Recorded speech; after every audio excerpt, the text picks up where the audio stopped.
احادیث کا مضمون ہے جو آج بھی بچہ اپنے مرحوم والدین کو ایصال ثواب کرے، ان کے رشتہ داروں کے ساتھ اچھا سلوک کرے، ان کو کسی کے ماں باپ کو گالی دے کر اپنے ماں باپ کو گالی نہ دلوائے، وہ ماں باپ کے فرما برداروں میں شامل ہوگا۔ لوگ اپنے ماں باپ کو گالیاں دلواتے ہیں، کیسے؟ صحابہ نے کہا حضور اپنے ماں باپ کو کون گالی دے سکتا ہے؟ اللہ کے حبیب نے فرمایا دوسرے کے ماں باپ کو گالی دیتے ہیں لوگ، پھر ان کے ماں باپ کو گالی دیتے ہیں۔ گالیاں دینے والوں ماں بہن کی گالیاں دیتے ہو، زبان لٹک نہیں جاتی؟ اس لیے دی اللہ نے زبان، اور پھر سامنے سے کیا ہوتا ہے؟ تمہاری ماں تمہاری بہنوں تمہارے والد کو گالیاں پڑتی ہیں، اچھا لگتا ہے؟ ارے ایسے کام کرو کہ لوگ کہیں ایسی اولاد ہے تو ماں باپ کیسے ہوں گے؟ اتنا پیارا بیٹا، ایسی پیاری اولاد، ان کے ماں باپ کو اللہ جنت نصیب کرے۔ ایسے کام کرو نا کہ ماں باپ کو قبر میں بھی رحمتیں اور دعائیں ملیں۔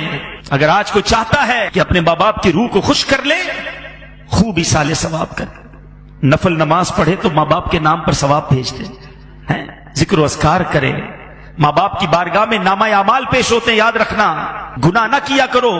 ہمارے گناہ جب ماں باپ کے پاس جاتے ہیں تو ماں باپ غمگین ہو جاتے ہیں۔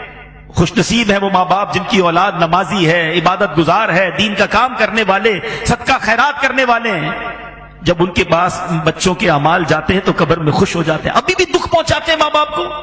سوچے وہ بچے جو آج فلمیں، ڈرامے، گانے، باجے، شراب، جوا، حرام، بدکاریاں، بے حیائیاں، نامحرم لڑکوں کی دوستیاں، یہ ساری چیزیں ماں باپ کو جب قبر میں پہنچیں گی، زندگی میں بھی خدمت نہ کی اور مرنے کے بعد قبر میں بھی دکھی کیا۔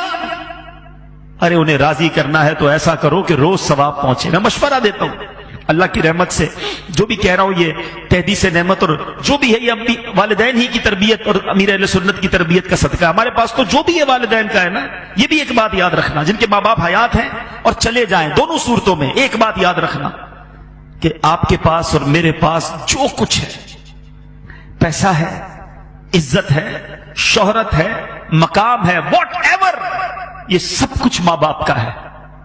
کبھی ماں باپ کو یہ نہیں کہنا یہ میرا ہے آپ کا ہے، میں نے کمائے ہیں، یہ میں نے گھر بنایا، ابو آپ نے کیا دیا تھا، آپ تو غریب تھے، نوکری کرتے تھے، کاروبار میں نے کیا۔ اللہ اکبر، اگر یہی بچپن میں والد ہمیں ننگا روڈ پہ چھوڑ کے کہتا کپڑے خود لے کر آؤ، کدھر سے پہنتے لباس؟ ہم بغیر کپڑوں کے پیدا ہوئے، ماں باپ نے کپڑے پہنائے، ہمیں کھانا چاہیے تھا، نوالے کھلائے، چلنا نہیں آتا تھا، انگلی پکڑ کر چلایا، ارے استنجا نہیں کر سکتے تھے، ہمارے استنجا صاف کیے، ہم رات بھر روت کر ان کو جگاتے رہے، وہ جھولا دیتے رہے۔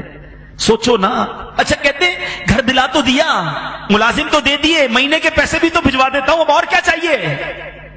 ارے ماں باپ کو یہ نہیں چاہیے، ماں باپ کو آپ چاہیے، ماں باپ کو بیٹا چاہیے، ماں باپ کو بیٹی چاہیے، اس کے دو میٹھے بول چاہیے، اس کا پیار چاہیے، اس کی محبت چاہیے۔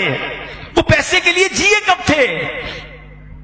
اور اب اگر وہ چلے گئے نا تو یہ مت سمجھنا یہ پیسہ میرا ہے، خدا کی قسم، خدا کی قسم تمہارے پیسے کا نصیب ہے۔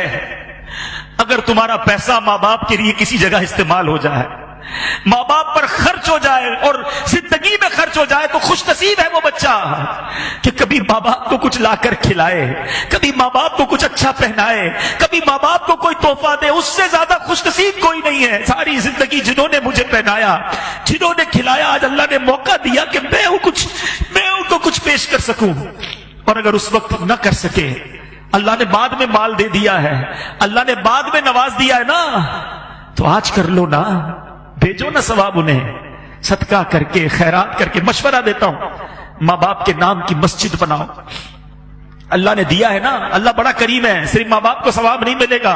اللہ کے حبیب فرماتے ہیں جو اللہ کے لیے مسجد بناتا ہے اللہ اس کے لیے جنت میں گھر بناتا ہے۔ ماں باپ کو بھی ثواب ملے گا، تمہیں بھی جنت میں گھر مل جائے گا۔ اور ہم نکمے روز ثواب نہیں پہنچائیں گے، مسجد والے روز ثواب پہنچائیں گے۔ مجھے جب بھی فیضان جیلان دیکھتا ہوں، اس مسجد میں جب بھی آتا ہوں، مجھے سکون ہوتا ہے کہ انشاءاللہ یہاں ہونے والی ہر نماز میں میرے والد کو ثواب ملتا ہو، یہاں ہونے والے ہر اجتماع میں میرے والد کو، مجھے بڑی امید ہے، مجھے یاد ہے وہ سارے دن کہ اس مسجد میں کتنے نمازی تھے اور کس طرح ابو آتے تھے، کس طرح ہماری ہمتیں بڑھاتے تھے۔ مجھے ایک صاحب ملے، مرنے کے بعد بہت ساری باتیں پتہ چلتی، اسلم ڈیڈی ماشاءاللہ اس مسجد میں، وہ بھی ہمارے بہت اچھے ساتھیوں میں سے تھے، آج کل فیصلہ آباد میں ہیں۔ مجھے ان کا میسج آیا، کہتے عبدالحبیب بھائی یوں تو آپ کے والد صاحب کی بہت